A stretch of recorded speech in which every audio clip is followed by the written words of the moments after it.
magulang at mga kapatid sa pananampalatayang Islam, alhamdulillah, purihin natin si Allah at pinagsama-sama na tayo sa mabiyayang araw ng Jum'ah upang alalahanin at sambahin si Allah subhanahu wa ta'ala. Binilang tayo ni Allah, hinirang tayo na magsama-sama sa araw na ito upang alalahanin ang kanyang mga ayah at ang mga sunna ng Rasul sallallahu alaihi wasallam. Bahagi ng awa ni Allah subhanahu wa ta'ala ang pagpapadala niya ng mga mabubuting araw at panahon. Nang sa gayon ay makapagdagdag tayo ng mga mabubuting gawa. Sapagkat sabi ng ating mga ulama, ang sabi ng ating mga scholar, na kung ating babatayan lamang ay ang ating mga gawa. Kung ang babatayan natin ay ang ating gawa, at ang kikwentahin natin ay parehas ng ating ginagawang kasamaan at kabutihan, tunay nga na dahil sa kahinaan ng tao ay mananaig ang paggawa ng kasamaan. Marami tayong ginagawang kabutihan at minsan ay nakakagawa tayo ng kasamaan. Ang sabi ng mga ulama, kung titimbangin ito ng patas, isang gawang mabuti, ililista. Isang gawa ng kasamaan, ililista. Kung gagawin ito ng patas, ay tunay nga na magiging talunan ng mga tao. Kaya nga naman kailangan natin ang awa ni Allah subhanahu wa ta'ala. Sabi ng Rasul sallallahu alaihi wasallam, lan yadkhula ahad al-amalahu al-jannah. Sabi ng Rasul sallallahu alaihi wasallam, lan yadkhula ahadan amalahu al-jannah. Sabi, walang papasok sa paraiso na kahit na sino sa atin. Ahadan. Kung ang babatayan lamang natin yung amal natin. Kung ang babatayan lang natin yung sala mo, nag-hajj ka, nagda'wa ka, nag-umra ka, nagsadaka ka, nag-jihad ka fi sabilillah. Kung yan lang ang babatayan natin at wala ang awa ni Allah, sabi ng Rasul sallallahu alaihi wasallam, lan tadkhulul jannah. Hindi ka papasok sa paraiso. Wala anta ya Rasulullah, kahit na ikaw ya Rasulullah, sabi ng mga sahaba, nung sinabi ng Rasul sallallahu alaihi wasallam na walang papasok sa atin sa Jannah, no? Kung ang babatayan lang natin ang ating mga gawa. Sino kausap ng Rasul sallallahu alaihi wasallam? Ang mga sahaba. Ang mga sahaba, mga nag-jihad, nagdada'wa, sumusunod sa Rasul sallallahu alaihi wasallam. Pero sabi ng Rasul sallallahu alaihi wasallam, kung ang babatayan lang natin yung mga ginagawa natin ditong da'wa, sala, ibada, lan tadkhulul jannah. La ahad, wala sino man sa inyo. Kaya ang sahaba nagulat, tinanong siya, wala anta ya Rasulullah? Kahit na pa ikaw ya Rasulullah, sabi ng Rasul sallallahu alaihi wasallam, wala ana. Kahit na ako. Maliban na lamang na ako'y puspusin ng awa ni Allah. At ano ang awa ni Allah? Bahagi ng mga awa ni Allah na tunay nga kung babatayan natin yung mga, subhanallah, sala. Nagsasala ka na ng 5 beses isang araw. Nagsusunna ka pa. Nagtatahajjud ka pa. Kung yan lang ang babatayan mo at wala yung awa ni Allah, wallahi hindi yan dahilan o hindi yan sapat para makapasok tayo sa Jannah. Paano pa kaya yung la hawla wa la quwwata? Paano pa kaya yung mga nagsasala lang pag Jumaa, nagsasala lang pag Ramadan? Kung yung 5 beses na nasala, nag-aayuno ka na sa buwan ng Ramadan, nag-hajj ka na lahat ng ito, hindi pa sapat para pumasok ka sa paraiso. Paano pa yung mga waiyadan billah? Gayunpaman, may pag-asa tayo. Illa, sabi ng Rasul sallallahu alaihi wasallam, ay puspusin tayo ng awa ni Allah. Kaya nga bahagi ng awa ni Allah, nagpadala siya ng mga ayyam ma'lumat. Nagpadala siya ng mga araw na magpaparami tayo ng paggawa ng kabutihan. At isa dito, yung sinabi sa Quran, wal fajri walayalin na ashr. Sabi sa Quran, sumpa sa pamamagitan ng bukang liwaywal, al-fajr. Walayalin ashr. Ito yung 10 gabi ng ashr. Ang Ashradul Hijjah. Ito ang isa sa pinaka mainam na araw na sinabi ng Rasul sallallahu alaihi wasallam, ma min ayamin al-amalu salih fiha ahabbu ila Allah min hadhihi al-ayam. Qalu wala jihad fi sabilillah. Qala wala al-jihad fi sabilillah illa rajulun kharaja bi nafsihi wa malihi falam yarji ma'a dhalik. Sabi ng Rasul sallallahu alaihi wasallam, wala daw ika na araw na mabubuting gawa na hihigit pa at kamahal-mahal kay Allah subhanahu wa ta'ala kesa sa mga araw na ito. Ito, ano to? Etong Ashara Dhul Hijjah. Kabahagi na to ngayon. Ito yung unang 10 araw ng Dhul Hijjah. Sabi ng Rasul sallallahu alaihi wasallam, wala na daw mas hihigit pa na pinakamamahal kay Allah na gawaing mabuti. Kung gagawa ka ng mabuti, ito na yung pinakamainam na araw. At ang sabi ng mga sahaba, wala jihad fi sabilillah. Kahit na ho ba yung jihad? Kahit na ba yung pakikipaglaban para sa landas ni Allah? Sabi ng Rasul sallallahu alaihi wasallam, walal jihad fi sabilillah. Kahit na pa ang jihad, maliban lamang kung ang jihad mo, no, kharaja bi nafsihi, ikaw mismo, wa malihi, at pagkatapos nito ay ang mal, kanyang pera, walam yarji, o hindi na siya naghahangad pang bumalik. Namatay na siya, istushhida. Nasyahid na siya. Kapag ganon, mainam yun. Pero lahat ng amal, kahit na pa jihad, mas mainam pa yung nagdidikir ka ngayon sa araw ng mga ganito, araw ng Ashara Dhul Hijjah.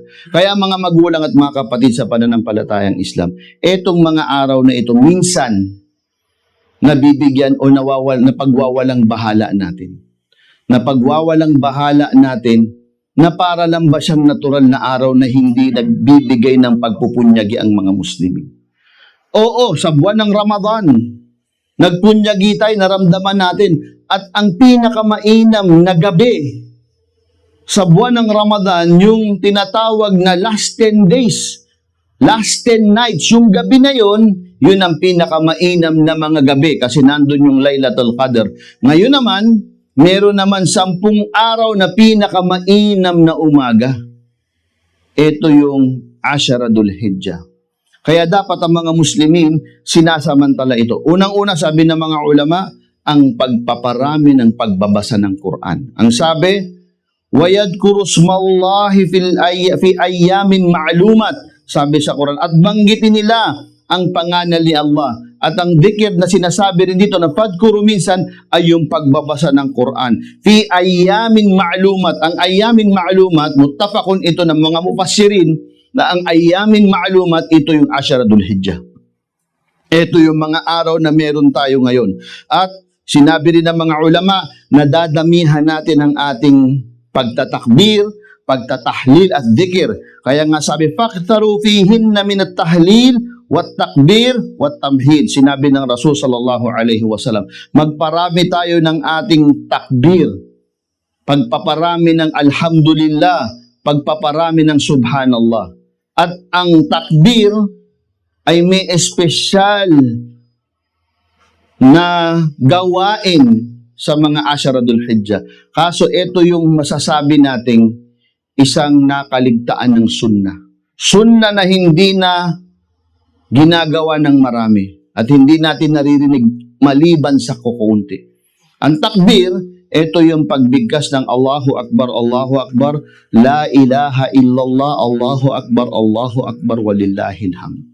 Sa lahat ng oras panahon sa 10 araw ng Dhul Hijjah, na Ashara Dhul Hijjah.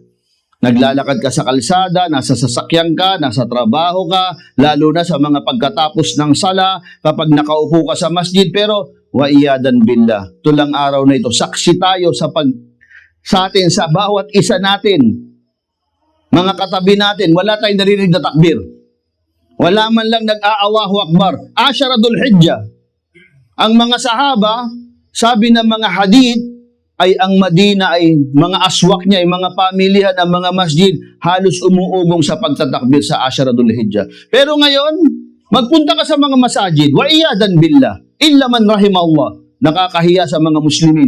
Niwala, napakadaling magtakbir. Allahu Akbar, la ilaha illallah, Allahu Akbar, walillahi. Pero wala sa ating gumagawa nito. Para bang kinahihiya natin ang Islam? Para ba tayong nahihiya na magsabi ng Allahu Akbar, Allahu Akbar? Nakaupo tayong lahat, nasa sasakyan tayo, nasa bahay tayo, nasa masjid na nga tayo mismo. Wala tayong narinig na nagtatakbir. Samantalang sunna ng Rasul sallallahu alaihi wasallam na pagpasok ng Asharatul Hijjah, magtatakbir tayo. Allahu Akbar, Allahu Akbar, La ilaha illallah, Allahu Akbar, walillahilham. Pero lil asaf asyadid, wala tayong narinig sa mga nagtatakbir, sa mga Muslim. Kahit mag-ikot tayo sa mga masajid, maliban sa iilan na tunay na nagpapahalaga sa sunna ng Rasul sallallahu alaihi wasallam. At ang mga mabubuting gawain pa sa Asharatul Hijjah, yung pagbibigay ng sadaka.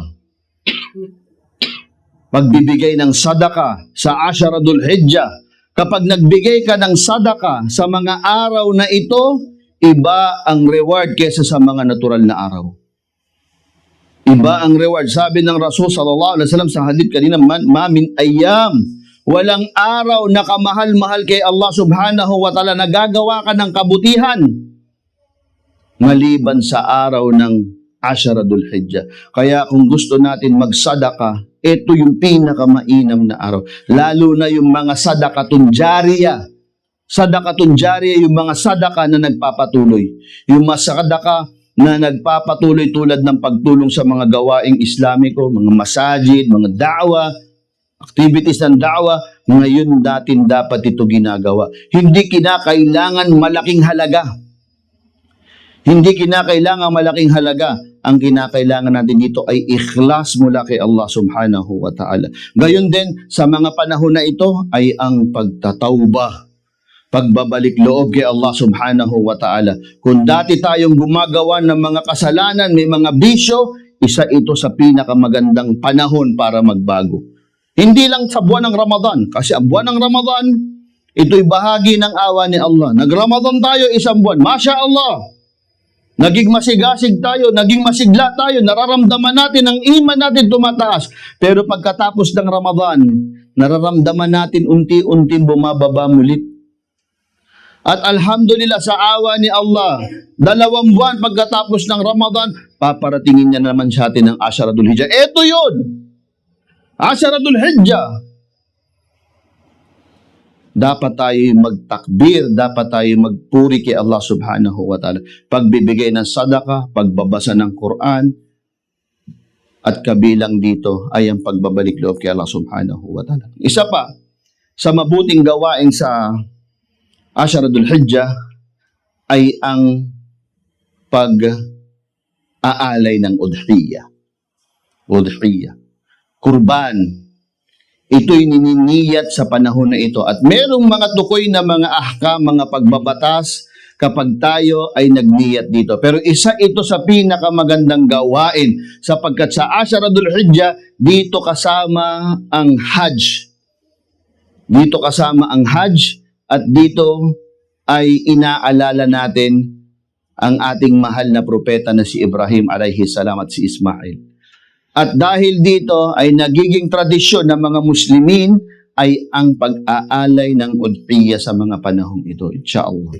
Kaya marapat sa atin na alalahanin ito mga kapatid. Ito'y muling pagpapaalala sa atin. Ito'y masasabi natin isa sa mga sunna ng Rasul sallallahu alaihi wasallam na napakahalaga na nakakaligtaan na ng mga Muslimin. Dapat kung gaano tayo naging masigasig noong isang buwan ng Ramadan, ito'y mas maikli. Pero sabi ng Rasul sallallahu alaihi wasallam, mas kaibig-ibig ang mga gawain dito sa umaga. Ngayon, 10 araw lang ang hinihingi sa atin. Nandun tayo sa buwan ng Dhul Hijjah. Kabilang din sa mainam na gawain dito ay ang pagsasagawa ng ayun. Mag-aayuno. Ang sabi ng mga ulama, buong araw na 10 araw ng Dhul Hijjah, maliban sa araw ng Eid, ay mainam magsagawa ng ayuno. At insyaAllah ta'ala, ang pinakamainam dito ay ang pag-aayuno sa araw ng Arafat. Araw ng Arafat, na kung saan ay ito ang tinuturing na pinaka-araw ng Hajj. Kaya mga magulang at mga kapatid sa pananampalatayang Islam, meron pa tayong natitirang mga araw. Meron pa. may mga natitira pa tayong araw upang magsagawa ng kabutihan sa araw na to. Magsagawa tayo ng takbir. Ang takbir, ito yung Allahu Akbar, La ilaha illallah, Allahu Akbar, walillahil hamd. Kahit saang lugar, nasa kotse ka, nagmamaneho ka, naglalakad ka, nasa bahay ka, nasa trabaho ka, nasa hanap buhay ka, sabihin mo lang yung takbir nang malakas, nang naririnig ng tao na ikinagagalak mo na ikay Muslim. At gayon rin ang pagbabasa ng Quran at ilang mga bagay na pag-alala kay Allah subhanahu wa ta'ala.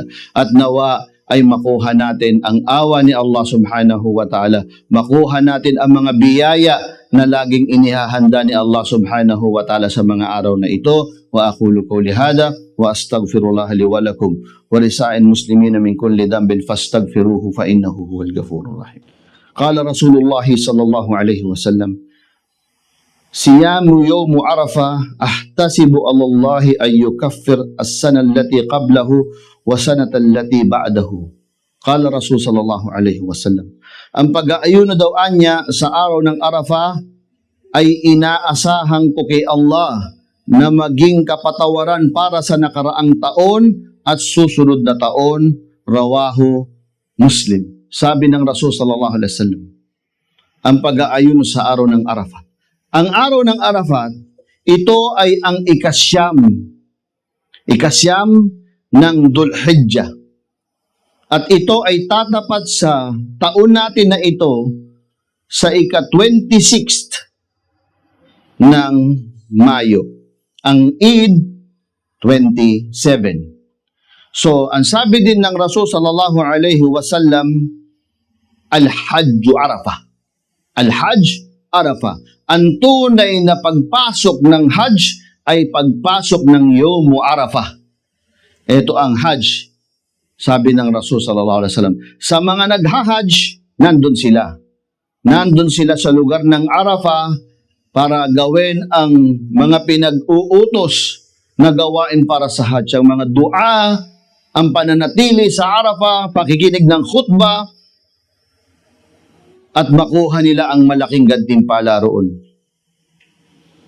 At ang araw ng Arafah, sabi ng Rasul sallallahu alaihi wasallam, ma min yawm akthara may ayyatika Allahu fihi 'abdan minan nar min yawmi Arafah.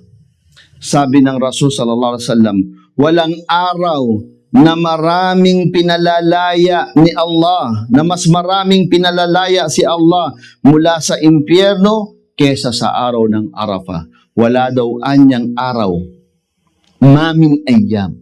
Sabi ng Rasul sallallahu alaihi wasallam na si Allah ay nagpapalaya ng mga tao na nakatakda ng makapasok sa impyerno. Ngunit siya'y nagpunyagi sa araw ng Arafah at siya'y kabilang sa pinalaya ni Allah subhanahu wa ta'ala. Wala na daw anyang mas rarami pa.